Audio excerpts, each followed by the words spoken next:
Hi everyone, this is Aria, and I'm going to give my presentation. When talking about Akira Kurosawa, you may think of Rashomon, Seven Samurai, or Shadow Warrior. The films famous for addressing humanity, conflicts, and violence. But today, the film I'm going to share is not about samurai, but kaiden. This film is Dreams. This film consists of 8 independent short dreams: Sunshine Through the Rain, The Peach Orchard, The Blizzard, The Tunnel, Crowds, Mount Fuji in Red, The Weeping Demon, and Village of Watermills.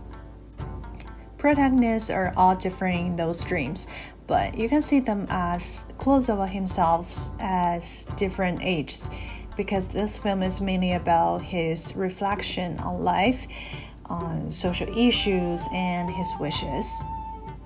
One key takeaway from this film is the use of Kisho Tenketsu story structure.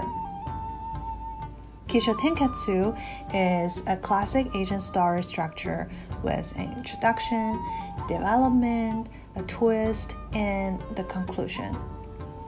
Unlike the hero's journey or the 3-act structure, which tells a character's growth with clear beginning and end, Kisho Tenketsu focuses more on the twist of the story. So let's take the first dream as an example.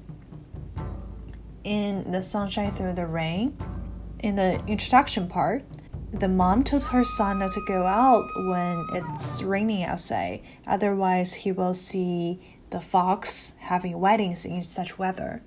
And it goes to the development. The boy didn't listen to his mom. He ran to the forest, witnessed the fox's wedding prey, and finally was discovered by the foxes. The twist was, when the boy ran back home, his mom didn't let him in. She gave the boy a knife and asked him to kill himself or apologize to the foxes. The mom told him the foxes were living under the rainbow, so in the conclusion, the boy walked to the rainbow through flowers. You can see we know little about the character backgrounds. We don't know what will happen to the boy, and we don't see any growth on him. Kisho Tenketsu usually uses an unexpected twist or comedy to make the story attractive. When concluding the story, it creates unresolved solution to the problem, which feels truer to life, because not every problem has a solution in the real life. And also, when the film concludes with an open ending, it leaves more space for audiences to think and imagine. Another key takeaway from this film is how Kurosawa revealed social issues in a kaiden style. So what is a kaiden style? It refers to an old-fashioned style of telling Japanese horror stories. In the stories, the ghosts from the folklores usually occur. Like in The Dream of the Peach Orchard, the peach ghosts showed up in the farm and questioned the little boy's family of cutting down peach trees. In this dream, Kurosawa was accusing humans of damaging the environment. And in another story, The Tunnel, Kurosawa expressed his anti-war spirit by creating such a story of a commander who survived alone from a war, meeting the ghosts of his old soldiers. In The Blizzard, a snow woman, a popular Japanese folklore ghost, she tempted the mountaineers to sleep over in a snowstorm. But the leader overcame the temptation and finally brought group members back to the camp. Kurosawa tries to convey that a strong will could defeat natural disaster and a lifelong. In The Dreams of Mount Fuji in Red and The Weeping Demon, Kurosawa imaged a world suffer from the nuclear leak. The land became desolate. Plants and animals turned abnormal, and humans became demons eating each other. Kurosawa conveyed the public concerns of the development of nuclear energy, and he believed that humans would suffer from their own actions one day if they kept ruining the environment. In the last dream, it's quite different from the previous one.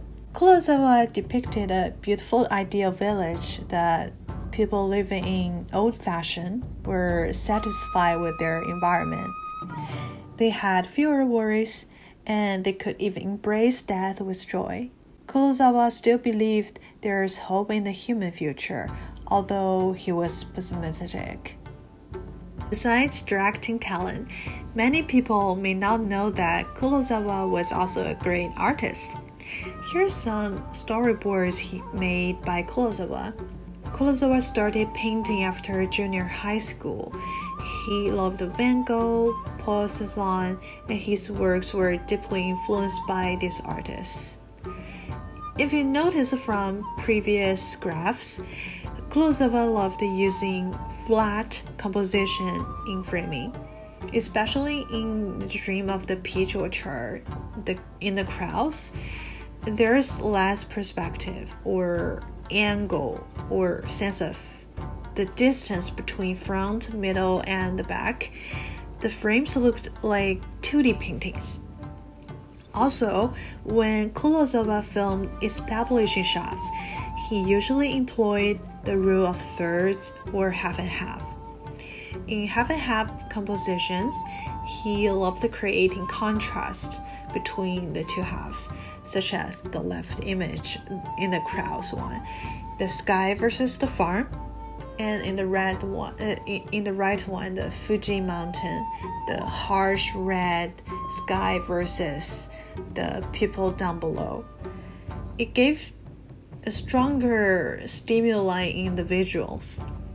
Another feature in the composition was Kurosawa liked to make human beings very small in the nature scene, which I believe he wanted to give a sense that humans were always insignificant compared to the nature, and all of us should deeply respect to the land.